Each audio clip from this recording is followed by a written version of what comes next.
if a man will be used of God and remain relevant with God, one area of battle he must win is the area of purity. And people don't graduate from it. It is a kind of warfare called the battle of attrition. The way the devil fights it is not just to fall you. It's to weary you until you give up. Because it's not just about falling. You can fall and rise 7 times. So long as you still believe you can be pure, the devil knows he has not won the battle. So it's not that you fornicated or you didn't fornicate. The idea is actually not to fornicate. But most importantly is to come to the point where you tell yourself, I can live holy, I can live pure in a perverse generation. Because what the devil wants to achieve, and the reason why you fall every 3 months, is to get you to the point where you give up and say, Omo, this thing no dey possible. And then you even start suspecting that there is nobody who is truly pure, that everybody is just acting. The devil brings you to that defeatist mentality where you think and assume that it's impossible to live pure. And because of that, you now create a new doctrine. God accepts you as you are. God will accept you as you are, but God will not work with you as you are. You'll see new doctrines that righteousness is a nature, it's not an act. Because they have fought this battle, they feel is impossible. And so they weaponize it and makes it a doctrine. And that doctrine enslaves many. There are many churches today where immorality is normal. In fact, there is a system of managing it. If you come, you can point at many who are living in it. Pastor is managing it. In fact, there are many quarters today where cohabiting is natural. They feel it's a normal thing. It's a normal thing to just, a boy can just move into the house with a lady, or a lady move in with a boy, and they are living like husbands and wife, and it means nothing to them. It's normal. When you are going to minister, nobody is holy. All you need to do is just to ask God for mercy, because all of us, we are work in progress. And so they legitimize iniquity. Today we have thrown morality to the gutters. Look at scriptures and find out men who captains the move of God. The Bible spoke concerning Joseph. In Genesis 39 verse 9, a woman of a big man in the city threw herself at him. Those days, when you are a man of means in society, you marry the best of women. Just the same way you ride the best of horses. And this woman threw herself to Joseph, do what you want with me. I am all yours. And Joseph asked himself a question. How can I do this evil and sin against God? How can I commit this kind of evil? Nobody was seeing, but he knew God was seeing. I can't do this. The woman threatened him. I will not do it. In our generation today, we'll be the one going to pray, Lord, this temptation in this house. Hey, help me, oh, help me. What kind of temptation is this? Temptate what? The things that should attract anger from our spirit is what we are calling temptation. How can a married woman be affectionate towards you because she's beautiful? In our generation, we call it a temptation. It triggered anger in the heart of Joseph. And Joseph said, I will never do it. When the woman eventually accused him, the guy went into prison for 14 years. And there was no record that Joseph regretted of walking in purity. It was never documented that Joseph was angry with God or Joseph regretted for what he did. And suddenly the Bible will say, until the time that his word came. It said the word of the Lord tried it. The move of God in Egypt that saved the whole world was powered by a young boy that understood the place of sexual purity. If Joseph had compromised with Potiphar's wife, probably he would have become the head of the houseboys. He would have been promoted and be given a citizenship right. He would have become a senior houseboy forever.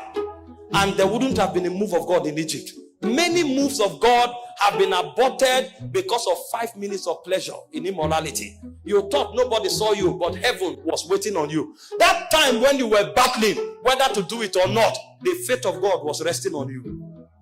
The fate of a generation was resting on you. Imagine what would have happened to the world.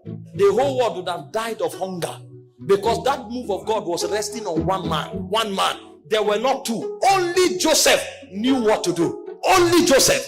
So beyond having authority over senators, beyond having lordship over the house of Pharaoh, he was the lifeline of the move of God for that dispensation. If Moses had fornicated with Potiphar's wife, even his father would have died of hunger. The plan of God for a generation, except God intervened, the world would have been wiped off. People came from all over the world to look for food in Egypt. When Moses was battling to be sexually pure, that's what God was looking at. So heaven was praying for Joseph, because they knew if he fell, the world would have died. Men would have gone into hunger and the earth would have been wiped off. Do you know what is at stake? That 5 minutes that you compromised. Do you know what is at stake? Why do you think every demon will leave here to make sure you fornicate for just 5 minutes? Because they are seeing what you are not seeing. When Joseph was rejecting Potiphar's wife, the devil was seeing the savior of the world. But even Joseph did not see it. May God not disqualify you. Imagine if Joseph fornicated and God said, because you have done this, I will raise another deliverer. What would have been the value of Joseph's life? He would have been a slave forever. But when Joseph made that decision, he saved the world. Daniel chapter 1 verse 8, we saw another testimony of a man who carried the move of God in a corrupt nation like Babylon. They brought things that appetized. And the Bible said Daniel and his friends proposed in their hearts that they will not defile themselves with the portion of the king's meat, because these things are offered to idols. If it's what you need in order to grow fat, allow us to be lean. And by the grace of God, we will not grow lean, but we will not defile ourselves. God was looking at the faith of Israel. God was looking at the salvation of Israel from Babylon. It was never about food. This is the error of Adam. He thought it was about an apple. The devil knows this transaction is not about an apple. It's about the destiny of the human race. It's about the move of God over a dispensation. You are bargaining apple. A spirit is bargaining territories. You are bargaining apple. A spirit is bargaining the destiny of millions. Who told you it's an apple? You think the devil will come to you to strike a bargain with you about an apple? Do you know how busy the devil is? The Bible said the devil is running to and fro the earth. A being that busy, you think he will come away from his busy schedule and is arguing with you for 1 month just to sleep with that lady because of the pleasure? There's something he's seeing that you are not seeing. He has checked in the heaven and he has discovered that you are one of God's 7 soldiers for the next move of God. And if he brings you down, the move of God is at stake. You are thinking it's about pleasure. The devil is seeing the move of God that you are not seeing.